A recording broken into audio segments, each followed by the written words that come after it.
Nothing will crush a real estate investor's spirit like landlord stress. The difference between being successful and miserable in managing properties is education. Welcome to Landlord University, where landlords learn. Landlord University is recorded from inside the RentPrep office, where Stephen White and Jeff Pearson share the lessons learned from working with some of the most successful landlords. Welcome to Landlord University Night School. I'm Jeff Pearson. I'm here with my co-host, Stephen White. Hello, Stephen. How are you doing this evening? Hey, pretty good, Jeff. Before we start, just wanted to let everyone know, remind them again, if they have any ideas for a topic, if you want to chime in on a topic that maybe we've covered, we always love hearing from the listeners. You can reach us directly at landlordu@rentprep.com.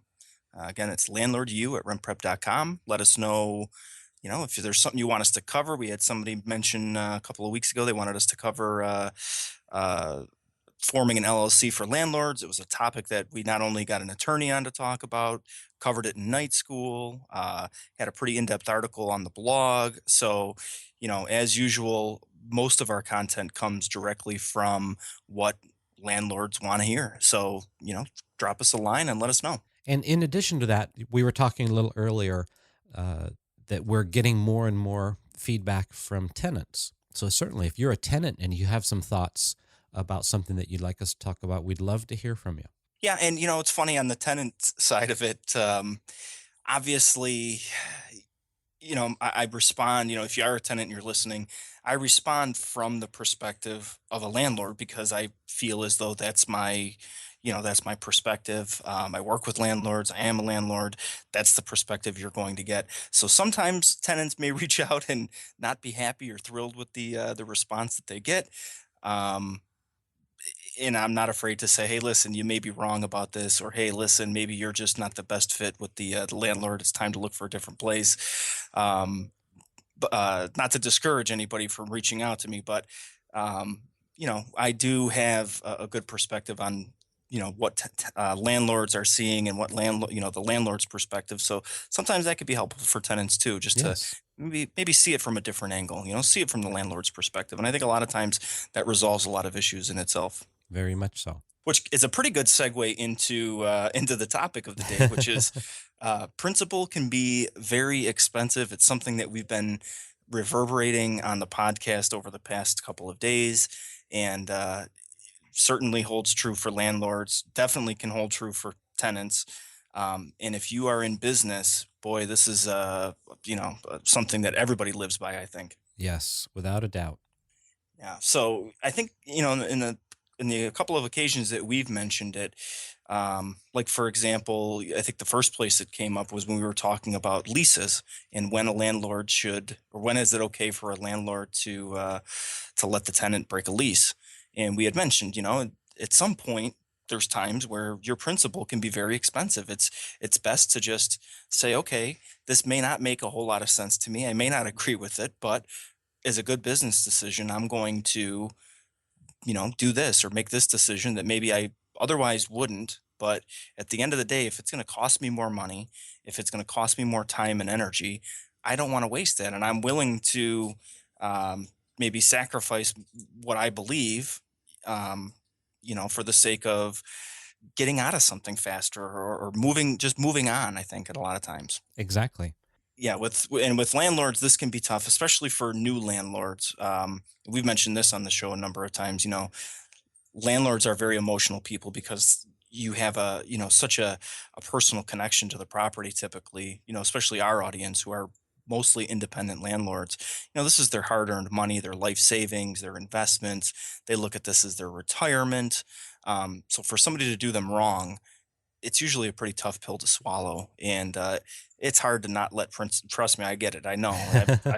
I've been in my fair share of situations, certainly in business, where it's hard to let go of the principle of it and just say, okay, what's the fastest way for this to get resolved? And sometimes you just have to let go of your principal beliefs and say, okay, I'm just gonna walk away at this point. Cash for keys would be a good example of Yeah. something that you have to let your principals go.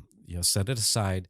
They owe you a certain amount of money. They're behind on rent, and you get to a point where it would be better to just You know, let them walk away. If they give you the property in good condition, then you're not going to push them for that month's rent that's behind or whatever you decide to do. And the ultimate goal there is to not keep losing money. And so if you don't set your principles aside and allow yourself to make an offer that will in in theory cost you money, but in reality might make you more money, uh, you could ultimately set yourself up to go in debt more, or they're going to be indebted to you more, and then you're going to take them to court. So then you have to pay for all those court costs. You're going to have to pay to evict them. It's going to take you a month or two to get through that process.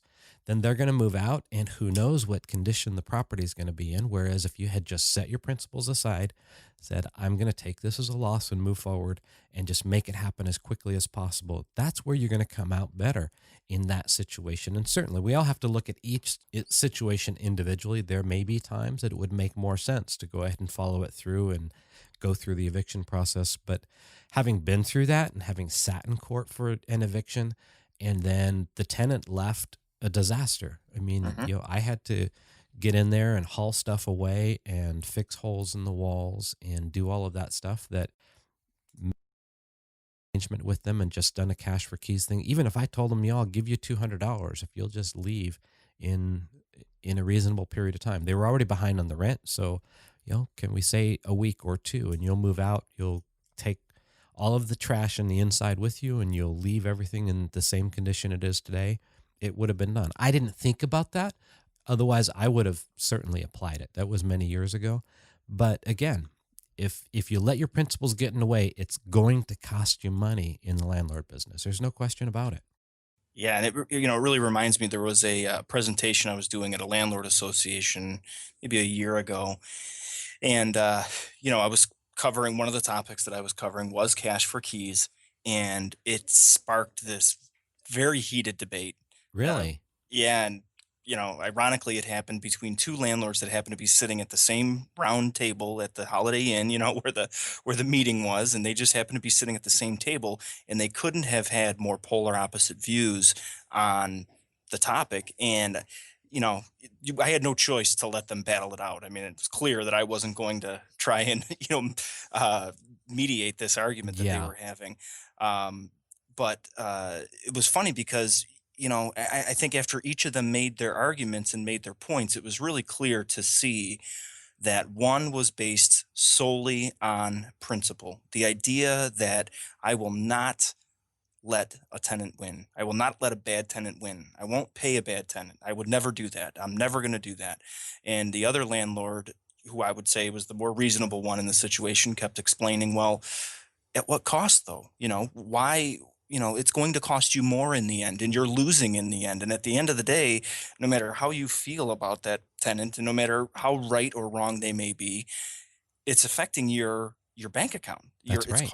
It's costing you more money. So who's the real loser in the end in this situation? That's a really important point. I'm not going to let them win, but it's costing you money. Yeah. So at the end of the day, we're in this business to make sure that we're making money. At minimum break even. You might have a house that you're holding on to. You want to build the equity for your retirement. So you want to be sure that you don't lose any money from month to month. But at best, our goal is to have some cash flow from this. We want a little bit of extra cash coming in. And it doesn't take much for a tenant that you're fighting with because you won't let them win for it to end up costing you. It's going to hit your bank account. So let it go, put it aside, take a deep breath. And the other thing that you mentioned, at what cost? So take a deep breath and stop and think, at what cost am I making this decision? Would it be better for me to just stop and step back, give in to what they're looking for? Because in the end, if it costs me less money, then I win. Right. Absolutely. And the one thing, if money is not an issue for you, I would say it's your sanity that you're preserving. Yes. We've talked about this before too, where I still have envisioned in my head watching my dad go through it. Certainly, that 1,000-yard stare at the dinner table because he's thinking of the tenant problems and all the bad things. Um, and he takes it home with him, and it's affecting family and it's affecting relationships. It doesn't have to be like that. And to let go of the principle and just say, I need to get out of this as fast as possible. It's poisonous to me. It's, it's consuming me. And I know with a lot of landlords, it does. These situations really do consume them. I take the phone calls personally. I know firsthand the level of frustration that there is when you're dealing with somebody who's so blatantly wrong, in a tenant where they're not paying or giving you a hard time. Trust me, like I said, I get it. I know it's hard to say, I'm going to not look at the principle here. I'm just going to look at this from, the larger picture, and am I going to, make how am I going to make out in the long run on this? But you know, at the very least, to preserve your own sanity, you really have to let go of some things and just say, what's the best decision here? That's right. Yeah, and I think that is a really important piece to this is, not just the money, but your own mental well-being, because we can take these things, it's like this battle. I'm going to win at what cost? Right. Keep coming back to that. At what cost? Whether it's dollars or sleep or, taking this home to your family, it's not worth it in the long run. And if you run this like a business, and if you just try to keep focusing on that bottom line, what's this going to do to my bank account? Most of the time, you can make the right decision if you think about it with that view of not trying to keep your principles in place. I'm not going to give them $200 or $500 to move out because that's going to cost money out of my bank account. Well, yes, it's going to cost cash from your bank account right now, but 2 months from now, you're going to have more money in your bank account than you would have if they had not been paying the rent for the next 2 months and you paid for a lawyer and all the time to go to court and the whole eviction process and then repairing all of the stuff that they messed up. It costs more money. Absolutely. And just to kind of give it a different perspective, I had a business a couple of years ago. It was a service company, and I had an employee who was terminated, and later on filed for unemployment. And I Hmm. got the letter, and of course, based just on principle, my first reaction was, "No way." There's no way that you're going to collect unemployment, and I'm going to have to pay into it, and so I started to look into, okay, well, how do I dispute this? And I called the Department of Labor and talked to the person and what I needed to do. And so as it came out, I was going to have to attend a hearing. So of course, I would want my attorney to be there. That's going to cost me money. It's going to cost me my time and energy to get down there and make it to the hearing. And at the end of the day, I don't know what the outcome's going to be. I'm sure I probably could have proved that he didn't deserve to be able to collect unemployment. Um, but what I had figured out when I was talking to the representative at the Department of Labor, it finally came down to, I said, "What? Okay, so if he does, what's my total cost on this going to be?" And they had estimated right around $400. And so then at that point, it became a question: is it worth it to just pay the $400 and be done? And is the guy wrong? Yes. Is it worth it for me to go through all that trouble to prove it, or to just pay the $400 and have that person out of my life now for good? And That's it right. was, and that's what I did. I said, okay, that's $400 for my own sanity to know that this person doesn't have to consume my thoughts anymore, and I don't have to waste any time and energy on them. And it was well worth it, to just not have to think about it anymore. And again, matter of principle, I could have fought it, and probably had a favorable outcome, but it wasn't worth my time. It wasn't worth the money. It wasn't worth the energy. At the end of the day, it was worth it for me to just pay and be done with it and move on and focus on something that made my business better, instead of, something that would have literally done me no good, other than at the end of the day be able to say I stood up for my principle and I won. That's right. When, there's certain things that I think that is important. Obviously, I'm not telling people, just sort of as a blanket rule, drop all your principles. um, but in this, in certain cases, and certainly cases of business and in situations like this, you have to. You really do. Yes. When I was a human resource manager, that was one of the first things that I learned from my boss. We had a company of over 300, and we never went back to the state and fought any of those unemployment claims, even though we could have won on most of them. And there were very few actually that came back, and people ended up claiming that I felt we could have argued against them and had a favorable outcome. But Hmm. the cost to the bottom line makes all the difference in the world. It's not worth it. Plus, from the human standpoint, if they need that unemployment, let's not get in their way, because they're only going to get unemployment for so long. And if they don't have any other way to put food on the table and pay for someplace to live, then it's the least we can do. And unemployment, I mean, yes, it's an insurance in California paid by the employer. And so if we have too many claims against us, our rates will go up. But at the same time, at what cost? Just exactly. let it go. Don't dwell on it. Move on to something else. Because I had a lot more time to do my job than I would have if I had to fight those and write the opinion letters and everything else that goes with fighting that stuff. So we can apply the same thing to our roles as landlords. Absolutely. And as a landlord, at the end of the day, you're an entrepreneur, and managing your time, managing your energy is one of the most important things with running a successful business. And so you got to consider that. I think for the most part, anybody would agree, that you need to spend time on the growth, and you need to spend time on those things that are important to the business, not fighting, things based on principle that at the end of the day, it's really going to do you no good. That's right. So the very simple thing, at what cost? Ask yourself that question, and then you make the decision as to what direction you want to go with that particular situation. Right. All right, Stephen, thank you very much. That wraps up another episode of Night School, and I look forward to talking with you tomorrow evening. Great. Thanks, Jeff.